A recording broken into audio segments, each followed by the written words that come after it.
हिमाचल प्रदेश प्रकृति की गोद में बसा एक ऐसा प्रदेश जिसे हम स्वर्ग, देवभूमि और शांति का प्रतीक कहते हैं। घने जंगल, बलखाती हवाएं और पहाड़ों की चोटियों पर बिखरी जीवन की अनोखी कहानियां। लेकिन इन खूबसूरत दृश्यों के बीच एक ऐसी सच्चाई भी छुपी है जो अक्सर हमारी नज़रों से ओझल रह जाती है। सोलन और शिमला की सीमाओं पर बसा एक छोटा सा गांव शिलरू, जिसको हमने अपर शिलरू और पुनरी कहाड़ा में बांटा है।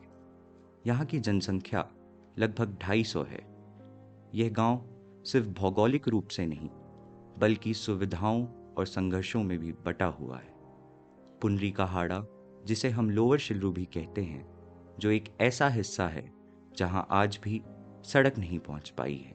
पहाड़ों पर बसे लोग कठिनाइयों के आदी होते हैं, हम ये मान लेते हैं, लेकिन क्या कठिनाइयां इतनी भी हो सकती हैं कि एक गर्भवती महिला को शिशु को जन्म देने से 4 महीने पहले ही अपना गांव छोड़कर जाना पड़े? क्या ये स्वीकार किया जा सकता है कि 2025 के भारत में, जहां हम तकनीकी क्रांति, एआई, वैश्विक नेतृत्व और नई सड़कों के सपने देखते हैं, वहीं दूसरी ओर लोअर शिलरू के लोग आज भी 20 मिनट की खतरनाक और टूट चुकी पगडंडियों से पानी ढोने पर मजबूर हूं। एक ऐसी पगडंडी जो भारी बारिश के कारण टूट गई और लोग भी उसी रास्ते पर अपनी जिंदगी का जोखिम उठाकर चलते हैं। इस पहाड़ी गांव में जीवन सिर्फ कठिन नहीं बल्कि एक रोज की जद्दोजहद है। हमारी टीम लोअर शिलरू पहुंची ये समझने के लिए कि इन लोगों की असली लड़ाई क्या है। क्या सिर्फ सड़क की मांग है या फिर इंसान होने की बुनियादी अधिकारों के लिए एक पुकार? ये है शिलरू की कहानी, एक ऐसा गांव जिसके संघर्षों को अब तक किसी ने नहीं सुना।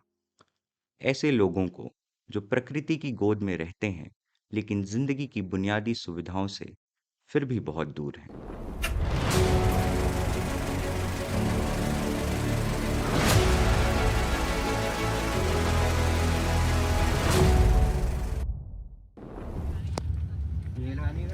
बढ़िया बढ़िया वेट करवा दिएगा आपको। अरे उनको लेट ना, वो वेट हो रहे हैं तो अभी कैसे चलें? साथ में बैठे यहाँ पर तक पता और भैया ठीक है। बढ़िया बढ़िया। मेरे को आ रहे फोन आ रहे नीचे से। तो कितने लोग आ रखे हैं सब? पता नहीं है यार, अब नीचे पता नहीं कौन कौन बचा होना, कौन चले गए होने। हाँ पूरा पानी से हो जाता है। पानी चलता है, ये नहीं चलता, पानी सारा नीचे।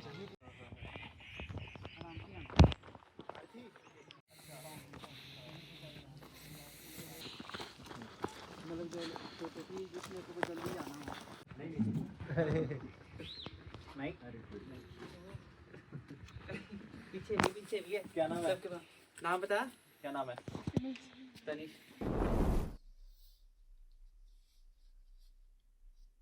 टूटे फूटे रास्तों से होकर जब हम शिलरू पहुंचे तो मन में सिर्फ यही सवाल था, क्या सड़क की कमी यहाँ की सबसे बड़ी समस्या है? और अगर ये कमी सही में है तो क्या ये कमी सरकार से मांगकर पूरी नहीं की जा सकती? कोई कुछ नहीं। फिर अब हमारे जो एमएलए है उनको भी हमने वो किया है, लिखा उसमें कि भाई हमें सड़क चाहिए। और रास्ता आपने देखा है कैसा, रास्ते के लिए भी हमने लिखा उनको। हमने चारों तरफ को हाथ पैर मारे पर हमें ना तो हमें ये पैदल जाने का रास्ता मिला, ना ही कोई और फैसिलिटी। अपना खर्च करेंगे। अब आप लोग मतलब अपनी तरफ से इतना भी कह रहे हैं। हाँ कि आर्थिक सहायता हम लोग खुद ही कर देंगे अपने लिए। हाँ। और ये कि आप लोग एटलीस्ट 60% फंड दे दो हमें, ये बन जाएगा। लेकिन जैसे जैसे बात आगे बढ़ी एक अलग ही सच सामने आया। मसला सिर्फ एक सरकार का नहीं था, शिलरू के लोगों के बीच का मनमुटाव, मतभेद और जिद का था जो हर एक इंसान को आगे बढ़ने से रोक रही। हमारे पास इतनी ज़मीन है नहीं, मतलब हमारे पास कि हम किसी को एक्सचेंज कर सके उसको। जिनकी ज़मीनें हैं ना, वो बोलते हैं कि हमें एक्सचेंज करके दे दो। जैसे पहले बसे होंगे ऊपर बस गए वो लोग, तो उनको मिल गई सड़क। अब आप लोग बाद में आएंगे, दे रहे हैं सारे। उनकी ज़मीन आ रही है ना। है तो हम पहले से ही इधर। इसीलिए हमारे मन में गांव के और लोगों से बात करने की इच्छा जागी। हम जानना चाहते थे कि आखिर अपर शिल्लू और लोअर शिल्लू के बीच ऐसा क्या विवाद था जो एक दूसरे से किए गए वादों को भी टूटने पर मजबूर कर रही थी। बातों ही बातों में पता चला कि ये केवल एक सड़क का मुद्दा नहीं था। इसके पीछे पुराने मतभेद, पुराने विवाद और एक ऐसी दूरी थी जो बढ़ती ही चली गई। और हो ना हो, जो एक सड़क गांव को जोड़ सकती थी, आज वही एक अधूरा सपना बनकर रह गई।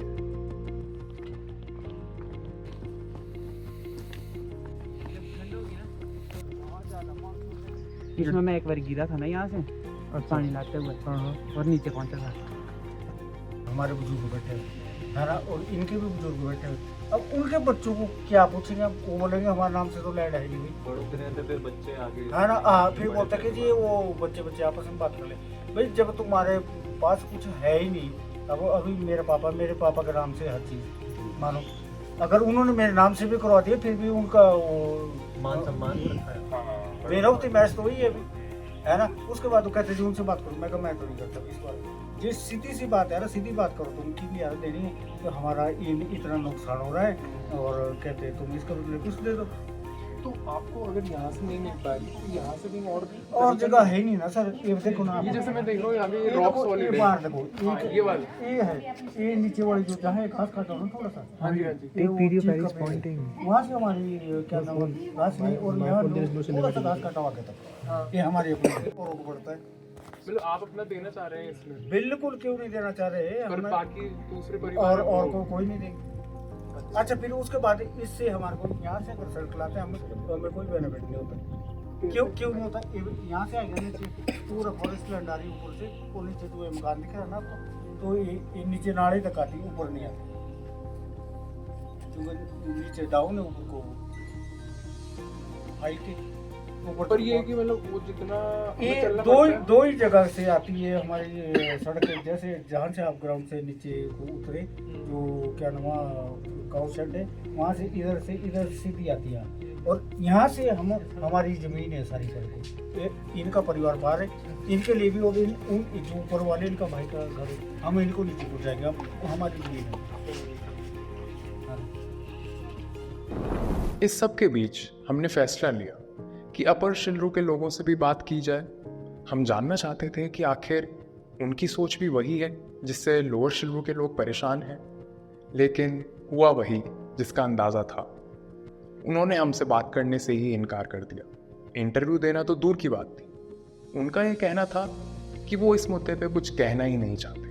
सड़क ना होने की वजह से शिल्लू के लोगों को रोज़मर्रा की ज़िंदगी में अनेक समस्याओं का सामना करना पड़ता है, लेकिन दिक्कत सिर्फ यही नहीं है। यहाँ साफ पानी का स्रोत भी सालों से मरम्मत का इंतज़ार कर रहे हैं। उनका पानी इतना स्वच्छ है कि कभी कभी तो जानलेवा भी हो सकता है, और कई बार तो पशु भी उसे पीने से कतराते हैं।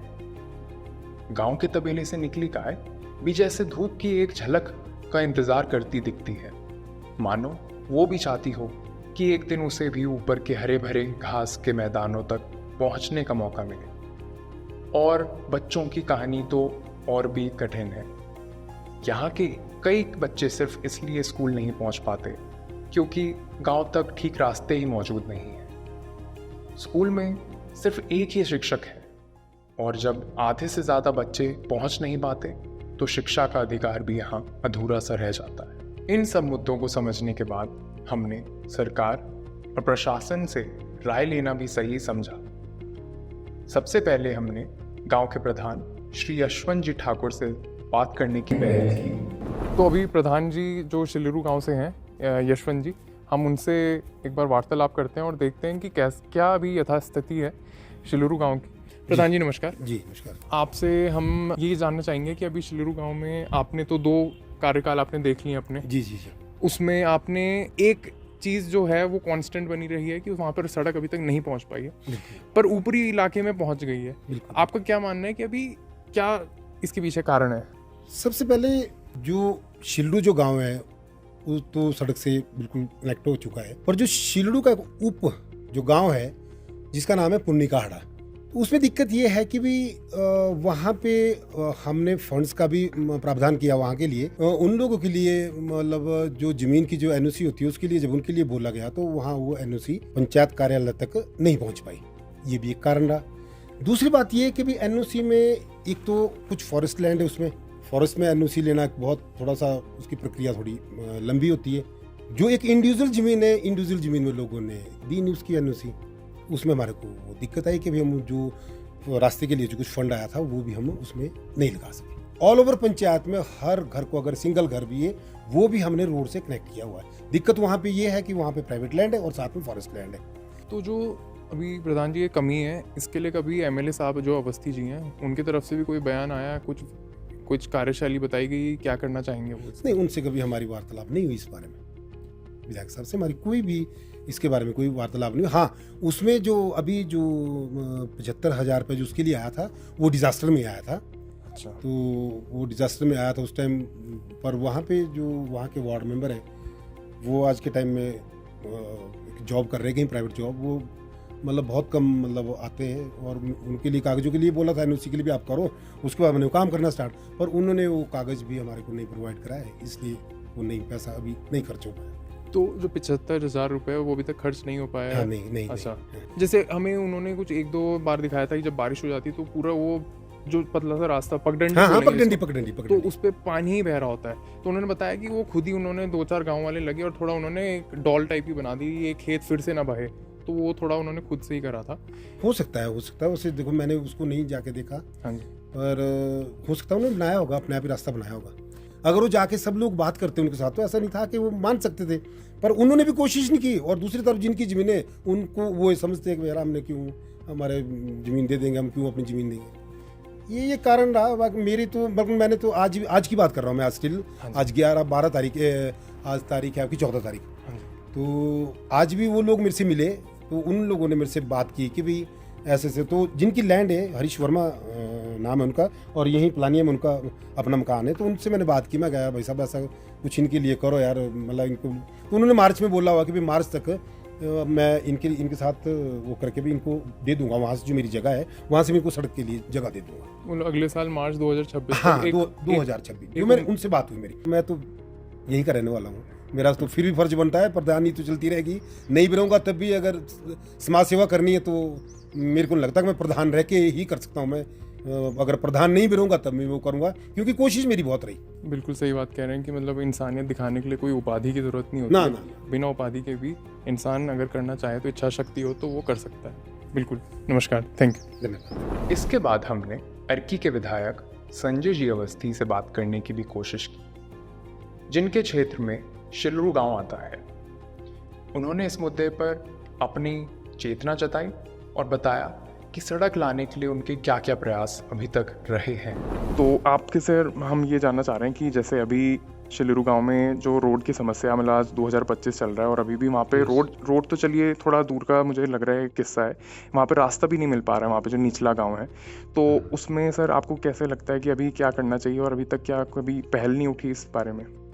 हाँ, मुझे ये दिस इज़ वेरी अनफॉर्चुनेट कि आज भी वो सड़क से वंचित हैं। और मेरे पूरे प्रयास हैं, क्योंकि मेरा काम रहता है बजट देना। मैंने बजट इनके लिए पहले बिल्कुल तैयार रखा है और एक प्रपोजल भी बनाई थी, जिसमें जो भूमि जो है जहाँ से सड़क बननी है वो प्राइवेट भूमि है, और कुछ काफ़ी ज़्यादा जो एरिया है वो प्राइवेट ओनरशिप में है।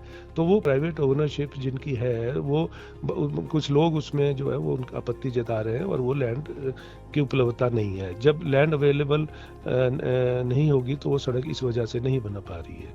बाकी मैंने समय समय पर जो है मैं विजिट करता हूँ और गांव वालों से इंटरेक्शन भी रहती है और मेरे संपर्क में भी रहते हैं, लेकिन वजह यही रही आज तक कि जो ये सड़क नहीं बन पाई, क्योंकि इसमें अलग अलग लोगों की ओनरशिप है और उसमें कुछ लोग जो है वो भूमि नहीं दे रहे, उन्होंने मना कर दिया है। यही this is the only reason, otherwise budget की कोई कमी नहीं है। I am ready to give budget today itself. Sir इसमें बस ये जानना चाह रहे हैं कि अगर जैसे लोगों के बीच में तो चलिए मतभेद हो ही रहा है उसमें, पर अगर एज अ सरकार या एज अ गवर्नमेंट क्या दायित्व बनता है आपका कि आप इसमें कुछ उनका मीडिएशन करवा पाएँ, कुछ नहीं, आगे वी बढ़ा कैन नॉट फोर्स एनीबडी। अगर आपकी लैंड है, अब अगर आप नहीं देना चाहे तो हम आपको फोर्स नहीं कर सकते ना। अदरवाइज अब कोई भी जिम्मेवारी नहीं लेना चाहता, क्योंकि अगर कल को सपोज एक देयर इज अनदर वे कि अब उसमें हम फोर्सिबली सपोज वहाँ पर शुरू कर देते हैं हम रोड बिल्कुल। बनाना, हाँ तो जी। वो कोर्ट से स्टे ले लेंगे, लिटिगेशन हो जाती है, झगड़ा हो जाता है। तो फिलहाल के लिए सर मतलब स्टेटस को यही है कि अभी लोगों का मतभेद नहीं, है। अभी मेरे प्रयास जारी हैं, मैं इसमें लगातार जो है इसमें प्रयास कर रहा हूँ, और आई एम होपफुल कि जल्दी ही इसका कोई ना कोई सॉल्यूशन निकालेंगे, और जो उनका कोई किसी का अगर आपसी मनमुटाव है उसको भी दूर करने का हम प्रयास कर रहे हैं। हम वो भी कोशिश कर रहे हैं कि उस तरह से भी हम चलें कि जो उनका कोई अपने आपस में कोई मनमुटाव है उसको हम दूर करें, और उसमें अगर हमारी हेल्प चाहिए इंडिविजुअली, मेरी अगर उसमें हेल्प हो रह सकती है, अगर मैं दूसरी पार्टी की तरफ से अगर मैं उनको कमिटमेंट कोई चाहिए होती तो मैं उसको भी पूरा करने को तैयार हूं, क्योंकि मैं चाहता हूं कि ये इनको जो है सड़क की सुविधा मिले। सालों से प्रयास कर लिए, ये नहीं कि आज ही किए कल किए, ये कई सालों से प्रयास कर रहे हैं कि इनका आपस में वो हो जाए और थोड़ा लैंड उसमें सड़क निकल जाए।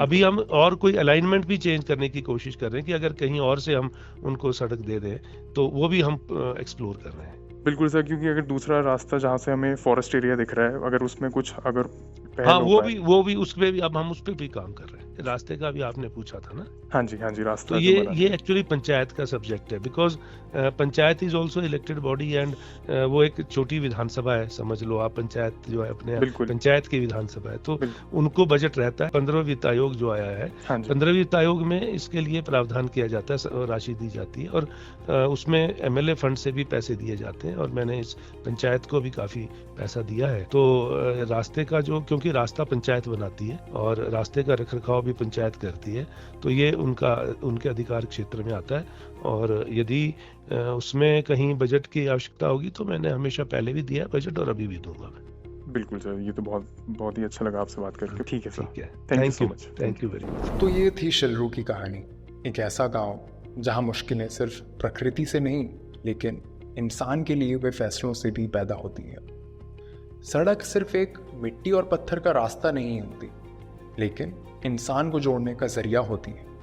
शिक्षा, स्वास्थ्य और रोजगार का एक दरवाजा होती है। आज भी शिलरू के लोग इसी आस में बैठे हैं कि किसी रोज कभी ना कभी उन तक भी सड़क जरूर पहुंचे। मैं तहे दिल से धन्यवाद करना चाहूंगा नीरज का, जो इसी गांव के रहने वाले हैं। उन्होंने अपनी कहानी हमसे साझा की और हमने बस उसे आप तक पहुंचाने की एक छोटी सी कोशिश की है। उम्मीद यही है कि इस कहानी को सुनकर कोई बदलाव जरूर आ सके। धन्यवाद।